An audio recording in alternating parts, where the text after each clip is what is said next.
السلام علیکم ورحمۃ اللہ وبرکاتہ۔ امید ہے کہ آپ بخیر ہوں گے۔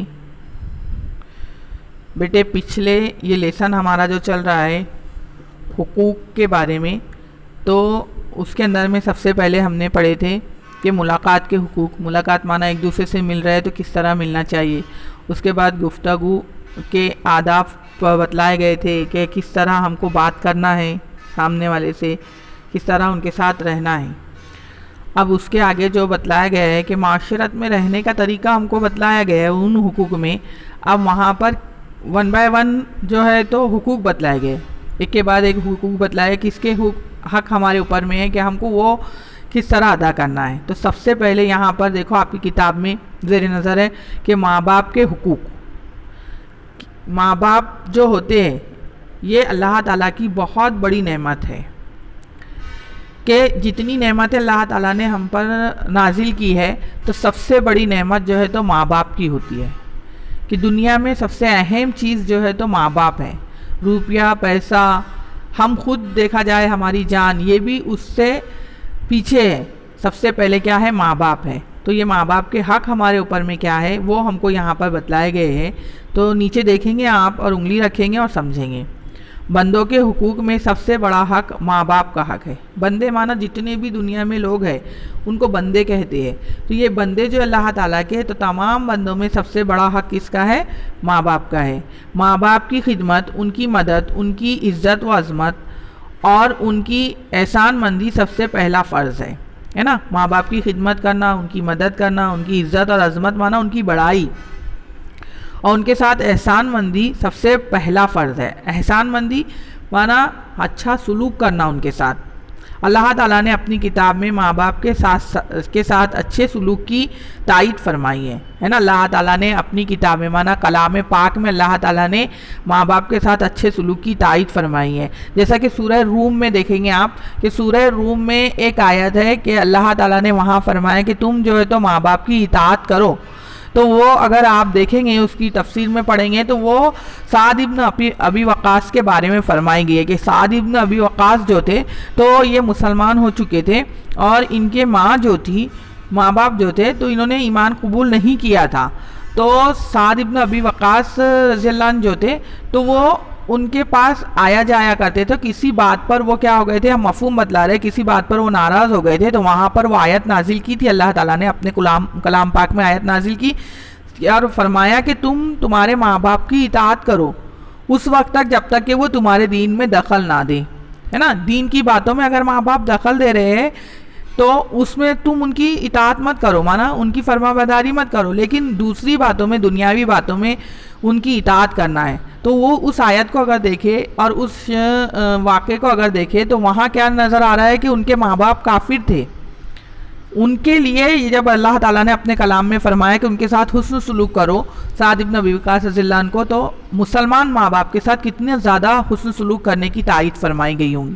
ہاں، دین کے معاملے میں اگر ماں باپ روک رہے ہیں تو ہم ان کی وہ بات نہ سنیں، لیکن دوسری باتوں میں ہم کو ہمارے ماں باپ کی اطاعت کرنا ہے۔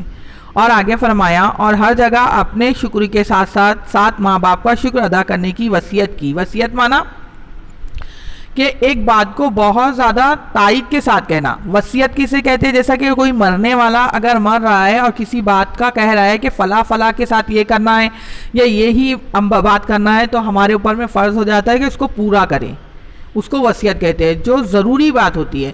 تو اس طرح کی وصیت کی ماں باپ کے ساتھ کا شکر ادا کرنے کا۔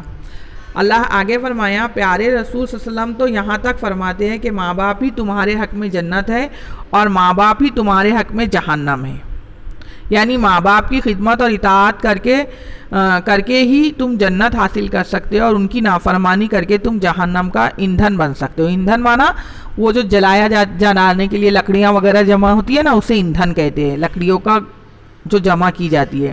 کیا فرمایا اس حدیث میں کہ ماں باپ ہی تمہارے لیے جہنم ہے اور ماں باپ ہی تمہارے لیے جنت ہے۔ اگر ہم ماں باپ کی خدمت کریں گے تو وہ ہمارے لیے جنت ہوں گی، اور اگر ہم ماں باپ کی نافرمانی کریں گے تو وہ ہمارے لیے جہنم ہوں گے۔ دیکھو ایک حدیث میں اللہ کے رسول صلی اللہ علیہ وسلم اور تمام صحابہ بیٹھے ہوئے تھے، تو اللہ کے رسول صلی اللہ علیہ وسلم نے فرمایا کہ ایک صحابی آئے اللہ کے رسول صلی اللہ علیہ وسلم کے پاس اور فرمایا، مفہوم بتلا رہے ہیں کہ یا رسول اللہ مجھ پر سب سے زیادہ حق کس کا ہے؟ ماں باپ میں بھی ماں کا درجہ بہت بڑا ہے، جس کو ہم نے ایک دم ماں کو، باپ سے بھی تو ہم ڈر جاتے ہیں لیکن ماں سے کیا کرتے ہیں، ہم ڈرتے نہیں ہیں، ماں کی بہت زیادہ نافرمانی کرتے ہیں، جبکہ دیکھا جائے تو ان دونوں میں بھی درجہ کس کا بتلایا گیا ہے؟ ماں کا زیادہ بتلایا گیا ہے۔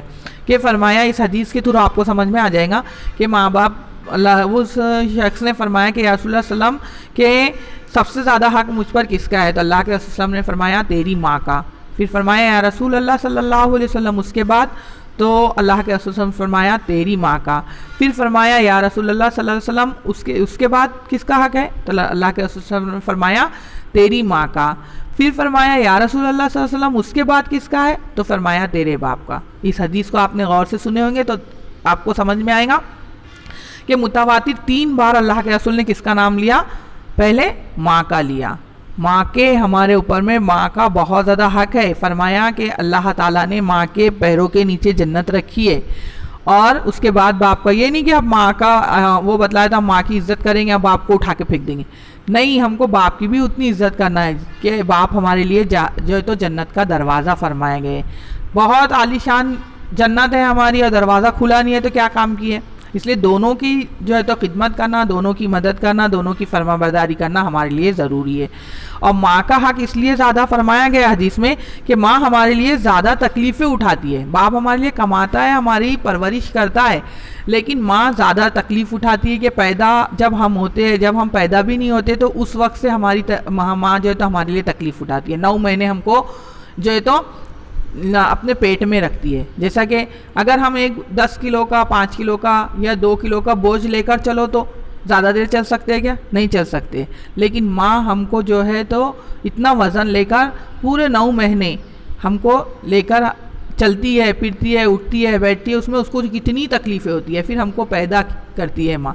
فرمایا گیا ہے کہ اللہ کے رسول صلی اللہ علیہ وسلم کی حدیث کا مفہوم ہے کہ ہمارے ماں کا ہمارے اوپر میں اتنا حق ہے کہ اگر ہم ہمارے جسم کی جو چمڑی ہے اس کی جوتیاں بنائیں اور اپنی ماں کو پہنائیں تو ہم ہماری ماں کا اتنا بھی حق ادا نہیں کرتے۔ جب ہم پیدا ہو رہے تھے اس وقت ہماری ماں کو جو تکلیف تھی اور اس کی آہا نکلی تھی، تو ایک آہا جو نکلتی ہے، آواز جو نکلتی ہے، ایک آہا جو نکلتی ہے، اس ایک کا بھی ہم نے حق ادا نہیں کیا۔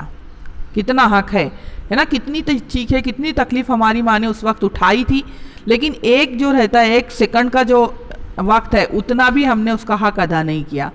یہ تو اتنی تکلیف، اور اس کے بعد ہم کو کتنا احسان ہے ماں کا کہ ہم کو بچپن میں جو ہے تو ہم صرف جو ہے تو کیا کرتے تھے، پڑے رہتے تھے۔ ہم کو بھوک لگی تو ماں ہی آ کے ہم کو دودھ پلا رہی ہے۔ اللہ تعالیٰ نے ہماری غذا کو ماں کے اندر رکھا۔ اگر ماں ہم کو نہیں پلاتی، نہیں جو ہماری غذا پہنچاتی تو ہم بچ سکتے تھے؟ نہیں بچ سکتے تھے۔ پھر اس کے ساتھ ساتھ ماں کو ہی اللہ تعالیٰ نے وہ صلاحیت دی، وہ جو ہے تو سمجھ دی کہ ماں ہی اس وقت ہماری ہر بات سمجھ سکتی تھی۔ دیکھو ایک بچہ رو رہا ہے نا، تو کوئی لیڈیز بیٹھی ہے تو وہ بولیں گے بچہ رو رہا ہے اس کو اٹھا لو، لیکن ماں سمجھ جائیں گی کہ بھوک کی وجہ سے رو رہا ہے کہ اس کو کوئی تکلیف ہے، اسے کان میں درد ہے یا پیٹ میں درد ہے۔ ماں ہی سمجھ سکتی ہے، صلاحیت ماں کو دی ہے۔ پھر تھوڑے بڑے نہیں ہوئے ہم تو اللہ ماں نے ہماری پرورش کی، اور آج تک ہم اس گھڑی تک جب ہم یہ سن رہے ہیں، اس گھڑی تک ہماری ماں ہمارے ساتھ لگی ہوئی ہے، محنت کر رہی ہے۔ تو اس کا بدلہ کیا ہے؟ ہم ہماری ماں کا شکر ادا کریں، ہماری ماں کا احسان مانیں ہم، اور اس کے ساتھ حسن سلوک کریں۔ لیکن آج ہمارا کیا طریقہ ہے؟ ہم ماں کو بہت زیادہ حقیر سمجھتے ہیں، اور سب سے بڑا جملہ تو آج کل ہم نے یہ اپنا لیا ہے کہ آپ کو کیا سمجھتا؟ ارے ماں کو سمجھتا جبھی تو ہم دنیا میں آئے نا۔ تو یہ ماں کا احسان ہے ہمارے اوپر میں، اور اس کے ساتھ ساتھ باپ کا بھی ہم بہت زیادہ احسان مانیں، بہت زیادہ اس کا حق ادا کریں کہ وہ ہماری پرورش کر رہا ہے، نہ دن کو دن سمجھ رہا ہے، نہ رات کو رات سمجھ رہا ہے، اور محنت میں لگا ہوا ہے، اور ہم کو زیادہ سے زیادہ آرام پہنچانے کی کوشش کر رہا ہے۔ تو ہم کو ہماری ماں باپ کی بہت زیادہ خدمت کرنا ہے اور ان کا حق ادا کرنا ہے تاکہ ہم آخرت میں جنت کو پا سکیں۔ دیکھو دین پر جو بھی باتیں بتلائی گئی ہے نا، اس کا حاصل جنت ہوتا ہے، جس کے لیے انسان جی رہا ہے، دنیا میں مسلمان جی رہا ہے اور عمل کر رہا ہے۔ اگر ہم کو جنت مل جائیں گی تو ہم نے جو ہے تو دنیا میں جو کچھ بھی مشقتیں برداشت کی ہے، جو کچھ بھی ہم نے عمل کیا ہے، وہ ہمارے کام میں آ جائے گا۔ تو اللہ تعالیٰ ہم کو اور آپ کو ماں باپ کی بہت زیادہ خدمت کرنے والا بنائے، اور بہت زیادہ جو ہے تو ان کی مدد کرنے والا بنائے، ان کا شکر ادا کرنے والا بنائے۔ ماں باپ اللہ کے شکر کے ساتھ ساتھ ہم کو ماں باپ کا بھی شکر ادا کریں گے انشاءاللہ تو ٹھیک ہے. اور اطاعت کرنا ہے ماں باپ کی، تاکہ نافرمانی سے بچنا ہے تاکہ ہم جہنم کا ایندھن بننے سے بچ جائے. دیکھو ہمارے اکابر جو تھے تو بہت زیادہ ماں باپ کی عزت کیا کرتے تھے. اور آپ اگر دین کی باتوں میں جائیں گے تو جتنے بھی بڑے بڑے لوگ ہیں، جتنے بھی بڑے بڑے علماء ہیں، تمام کے پیچھے اس کی ماں کا ہاتھ ہے. جیسا کہ ایک شکر گنج رحمۃ اللہ کے بارے میں سنا ہوگا آپ نے کہ تربیت کرنے میں بھی ماں کا حق ہے، کہ ان کی تربیت میں ان کی ماں کا بہت بڑا ہاتھ تھا، ہے نا، کہ ان کی ماں نے ان کی تربیت بچپن سے کی تھی. ہر بزرگ کے بارے میں دیکھا جائے تو اس کی ماں نے کیا کی ہے، اس کے پیچھے کس کا ہاتھ ہے؟ تربیت میں ماں کا ہاتھ ہے. تو یہ ماں کا بہت بڑا احسان ہے کہ ماں ہماری تربیت دینی اعتبار سے کرتی ہے. اگر سوچو تو کوئی ماں اگر دنیاوی اعتبار سے ہماری تربیت کر رہی ہے تو ہم کو آخرت مل سکتی ہے؟ نہیں مل سکتی ہے. تو ہم کو ہماری ماں کا بہت ماں اور باپ کا بہت زیادہ احسان ماننا ہے. تو کریں گے ان کی خدمت کرنا ہے، اور اس کے ساتھ ساتھ جو ہے تو دعا بھی کرنا ہے کہ یا اللہ ہمارے ماں باپ کو ہمارے سر پر جو ہے تو ہمیشہ سلامت رکھے، تاکہ دنیا کی جو مصیبتیں ہیں، دنیا کی جو آفتیں ہیں وہ ہم پر نہ آئیں. ہمارے آنے سے پہلے وہ اپنے اوپر لے لیتے ہیں. اور جن کو یہ نعمت اللہ تعالیٰ نے جن کی چھین لی ہے، اللہ تعالیٰ ان کو بھی صبر کی جو ہے تو توفیق دے. تو یہ آپ کو یاد رکھنا ہے، اور اس کو دو بار پڑھنا ہے اور اس پر عمل کرنا ہے. اللہ حافظ. خدا حافظ. فی امان اللہ.